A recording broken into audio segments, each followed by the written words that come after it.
मैं आज आपको कुछ प्रयोग में उपयोग होने वाले कुछ इक्विपमेंट्स के बारे में जानकारी दे रहा हूँ, ठीक है।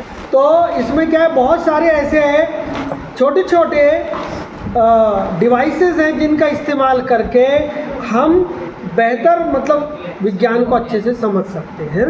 जैसा कि आज हमने पढ़ा था कि कैसे रेनबो बनता है, तो रेनबो कैसे बनता है, बिल्कुल रेनबो के पीछे भी एक बहुत बड़ा साइंस है ना। रेनबो यानी क्या होता है, उसको क्या बोलते हैं, इंद्रधनुष। तो आपको पता है कि ये क्या है, ये प्रिज्म है ना। तो ये बिल्कुल प्रिज्म क्या करता है, ये जो श्वेत प्रकाश है, श्वेत प्रकाश को 7 रंगों में अपने 7 अव्ययी बोलते हैं, अव्ययी रंगों में विभाजित कर देता है। बैजानी, हपीनाला है ना, विबग्योर, इसमें बदल देता है, ठीक है। तो इसको क्या बोलते हैं हम, इसको बोलते हैं प्रिज्म, ठीक है ना। जो आज हमने आपको बताया था, पहले मैं उन्हीं की बात करूं तो ज़्यादा अच्छा है। एक मैंने आपको बताया था प्रकाश के परावर्तन के बारे में, बताया था। प्रकाश के परावर्तन में ये होता है एक साधारण सा दर्पण, इसको क्या बोलते हैं, ये देख लो ऐसा करके दर्पण, सॉरी ये दर्पण जो होता है, इस दर्पण को रख दिया जाता है और उसके बाद में इससे है कि नहीं, यह है कि प्रकाश के परावर्तन के लिए ऐसे दर्पण का इस्तेमाल किया जाता है, ठीक है। दिख रहा है सबको, वेरी गुड। ये दूसरी चीज़ हो गई। इसके बाद में मैं आपको दिखा दूं, यहाँ पर I don't have the I have this one, ये देख लीजिए, ये इसको बोलते हैं ग्लास स्लैब, ये कांच की सिल्ली है। इससे प्रकाश का अपवर्तन पता किया जाता है, रिफ्रैक्शन ऑफ लाइट के लिए इसका इस्तेमाल किया जाता है ना। कि जब कोई प्रकाश की किरण एक माध्यम से दूसरे माध्यम में जाती है, तो यानी एक माध्यम अर्थात यानी इसको बोलते हैं क्या, विरल माध्यम से सघन माध्यम में जाती है तो अभिलंब की ओर झुक जाती है, और जब प्रकाश की किरण सघन माध्यम से विरल माध्यम में जाती है तो अभिलंब से दूर हट जाती है। वो इसी में होता है, प्रकाश के अपवर्तन में। तो इसको क्या बोलते हैं अपन, क्या इसका क्या बताया मैंने, ग्लास स्लैब यानी कांच की सिल्ली है ना। कक्षा 10वीं में आप इसको बेहतर तरीके से प्रयोग करेंगे। इसके बाद में आपको कुछ यहाँ पर पेपर दिखा रहा हूँ, ये देखो, इसको बोलते हैं लिटमस पेपर। ये क्या है, ये लिटमस पेपर है, देखो बताया था मैंने। ये नीला है, इसको लाल कर सकते हैं थोड़ा सा। अगर आपके पास नींबू हो तो मैं तुरंत अभी दिखा सकता हूँ। एसिड चाहिए इसको लाल करने के लिए, है ना, क्योंकि आपको पता है कि अम्ल जो होते हैं वो नीले लिटमस को लाल कर देते हैं। वेरी गुड, समझ में आ गया। मैंने एक चीज़ और आपसे बात किया था, इसको बोलते हैं, देख लीजिए थर्मामीटर, देख रहे हैं, ये थर्मामीटर देख लो। यहाँ पर 42 से, अगर गौर से देखें आप, तो यहाँ पर 42 से लेकर के 35 से लेके 42 डिग्री सेंटीग्रेड तक ही क्या बने हुए निशान बने हैं क्या। Yes sir. तो ये जो होता है ना, नीचे फ़ारेनहाइट दिया है और ऊपर डिग्री सेल्सियस दिया है। ये देख लो, ये जो बल्ब में पारा है, डॉक्टर्स के पास आजकल ये नहीं रहते, तो बच्चों के यहाँ लगा देते हैं ऐसा करके। तो इसको क्या है कि ना, इसको ऐसा साफ करके देखो, इसको देखने के लिए ना एक कला है भैया, ये ऐसा समझ में नहीं आती। ये जानते हो अभी कितना डिग्री है, ये पूरा 42 डिग्री पहुंच गया बस। देखो ऐसा झटका दे करके इसको, ये देखो ये आ गया 40 डिग्री आ गया, 40 दिखाने लगा, और कम ये आ गया, आप 38 डिग्री आ गया। ऐसा झटका दे करके इसको क्या किया जाता है, वापस लाया जाता है पारे। अब आ गया 36 डिग्री, अब किसी के भी मुंह में डाला जा सकता है इसको। और यहाँ पर एक चीज़ बता दूँ, यहाँ एक घुंडी दिख रही अगर होगी तो आपको देख लो, कंस्ट्रिक्शन बोलते हैं। ये जो घुंडी होती है ना इसमें, ये डॉक्टरी थर्मामीटर में, इसी के कारण एक बार जहाँ पर ये पारा रुक गया वो ऑटोमेटिक आगे नहीं बढ़ता। क्यों नहीं बढ़ता भाई, उसका कारण है कि ये वहाँ जाके रुक गया, इसलिए तो घुंडी बनी है उसमें। वो क्या करती है, जितने पारे की आवश्यकता है बस वहाँ टेम्परेचर बढ़ने पर उसको बढ़ने देगी और जा कर के वहीं रोक देती है। अब वापस लाना है तो मैंने जैसे अभी जर्क किया, इसको इस प्रकार से जर्क करने से ये वापस ये क्या होता है, पारा आने लगता है। ये पारा भी देखने की अकल होना चाहिए आप। समझ में आना चाहिए कि पारा दिख रहा है कि नहीं दिख रहा है। पता चला कि अपने को पता ही नहीं चल रहा भाई कि पारा कहाँ है ये, है ना। तो पहले तो आपको देखना सीखना पड़ेगा। तो ये इसको बोलते हैं क्या, डाक्टरी थर्मामीटर। ये पुराने समय में बहुत यूज़ होता था, आजकल सब डिजिटल थर्मामीटर आ गए, क्योंकि युग जो है कौन सा है, अब युग जो है वो भाई कौन सा युग है, क्या बोलते हैं उसको, अभी जो है कौन सा युग है मालूम है कि नहीं, विज्ञान का युग है ये, कल युग बोल रहे हैं एक से बढ़ के एक बच्चे एक होता है। तो ये डाक्टरी थर्मामीटर समझ में आ गया आपको? Yes sir. वेरी गुड, देख लिया आपने। इसके बाद और क्या दिखा दूँ, ये देख लीजिए। हाँ, अपने पीएच की बात की थे, ये है पीएच पेपर। पानी का पीएच निकाला जा सकता है इसमें, पानी का पीएच निकालती ये है कि ये जो है इसमें अपन ने पानी डाले तो वो कैसा कलर बदल रहा है, समझे कि नहीं। तो उससे पानी का पीएच पता चल जाएगा कि पानी का पीएच लेवल कितना है ना।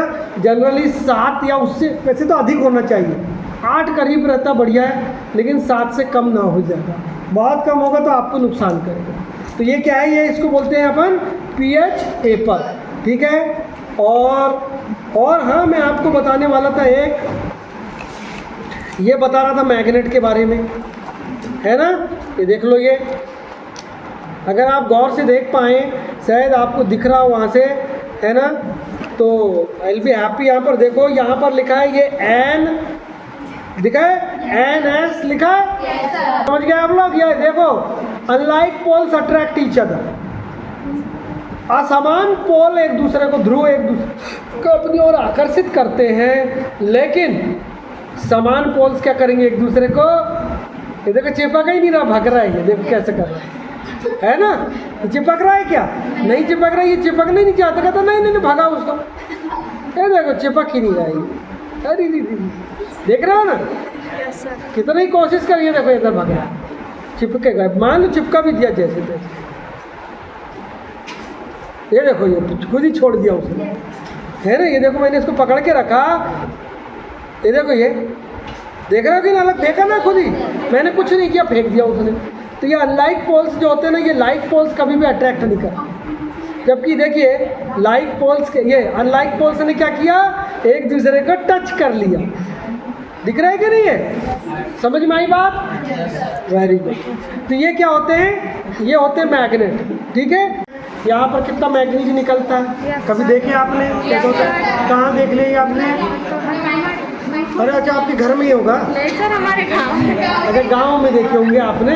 तो ये देखो, ये मैग्नीज का और है, ये मैग्नीज का, ये मैग्नीज है ना, मैग्नीज ही बोलते हो इसको, बहुत भारी होता है मैग्नीज। इसमें लोहा भी मात्रा में रहता है, कुछ मात्रा में लोहा भी मौजूद है इसमें, इसके अलावा और भी अदर मेटल्स हो सकती हैं, लेकिन इसमें ये ब्लैक होने की वजह से इसमें सबसे ज़्यादा क्या है, मैग्नीज की मात्रा अधिक है ना। हाँ, ये हो गया। तो अरे हाँ, ये तो बताना भूल गया कि मैग्नेटिक नीडल देखो कैसे काम करती है ना। जैसे ही मैग्नेट उस पर आएगा, देखो ये देख रहे हो आप, इसको कहीं भी छोड़ो नॉर्थ साउथ ही रुकेगी, कहीं भी छोड़ो आप, ये नॉर्थ साउथ ही रुकती कभी भी ऐसे, समझे क्या नहीं।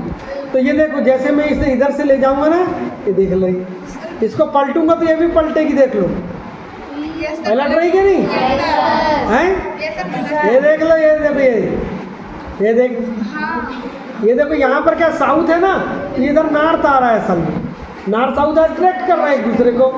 और ये देख लो भैया, और इधर क्या है, इधर क्या है, नॉर्थ आया तो इधर साउथ आ गया ये वाला। इसी में जो एरो होता है ना, ये नॉर्थ को शो करता है, एरो नॉर्थ को शो करता है, और ये पीछे की तरफ जो है ना, एरो का पिछला हिस्सा ये साउथ को शो करता है। ये है मैग्नेटिक नीडल, है ना, ये बहुत काम की। इससे क्या होता है, अगर आपके पास केवल एक मैग्नेटिक नीडल हो तो मैं आपको एक चीज़ बता दूं कि आप कभी भी दिशा नहीं भटक सकते, है ना। कहीं भी आप जा रहे हैं और मान लो ऐसी जगह में आप हो गए जहाँ दिशा का पता ही नहीं चल रहा है, और अगर आपके पास एक मैग्नेटिक नीडल है तो this magnetic needle can help you come out of that place where you have completely wandering, है ना। तो वहाँ से बाहर आ जाएंगे आप, ऐसे, सही है कि नहीं। तो ये मैग्नेटिक नीडल कहते हैं। इसके बाद और एक दो चीज़ें आपको बताता हूँ मैं, जैसे कि मेरे पास में कुछ यहाँ पर मिरर्स हैं। एक मैंने अभी कौन सा मिरर दिखाया था आपको, समतल दर्पण दिखाया था, अब इसके बाद मेरे पास में ये कौन सा मिरर है जिसमें देख लो बहुत छोटे दिख रहे हैं आप लोग सब देख लो बॉयज दिख रहे हैं सब छोटे जिसमें आप छोटे दिख रहे हैं मतलब ये हो गया आपका उत्तल दर्पण यानी ऊपर की तरफ उभार है इसमें उत्तल दर्पण देख लो आप लोग ये लेकिन ये उल्टा ये दूसरा है भाई ये अवतल दर्पण है क्योंकि इसमें आप बड़े दिख रहे हैं देख लो आप बहुत बड़े दिख रहे हैं आप क्या कहलाएगा ये अवतल दर्पण इसको अवतल दर्पण कहते हैं इसके बाद ये भी अवतल दर्पण है और ये है उत्तल दर्पण देख लो ये दो प्रकार के लेंस है एक देखो एक जो है किनारों पर मोटा है और बीच में पतला है और ये किनारों पर पतला है और बीच में मोटा है तो जो बीच में मोटा होता है उसे उत्तल लेंस कहते हैं डबल उत्तल लेंस है ना और ये जो है दोनों तरफ जो है बीच में पतला है इसको बोलते हैं अवतल लेंस जिससे आप छोटे दिखोगे वो है अवतल लेंस और जिससे बड़े दिखोगे वो है उत्तल लेंस समझ गए कि नहीं ये है उत्तल लेंस इसको देख तो आपने आज ये समझ लिया अच्छे से और मुझे आशा है कि जब भी हम अगले बार प्रैक्टिकल करेंगे तो आपको बड़ी आसानी होगी करने ओके थैंक यू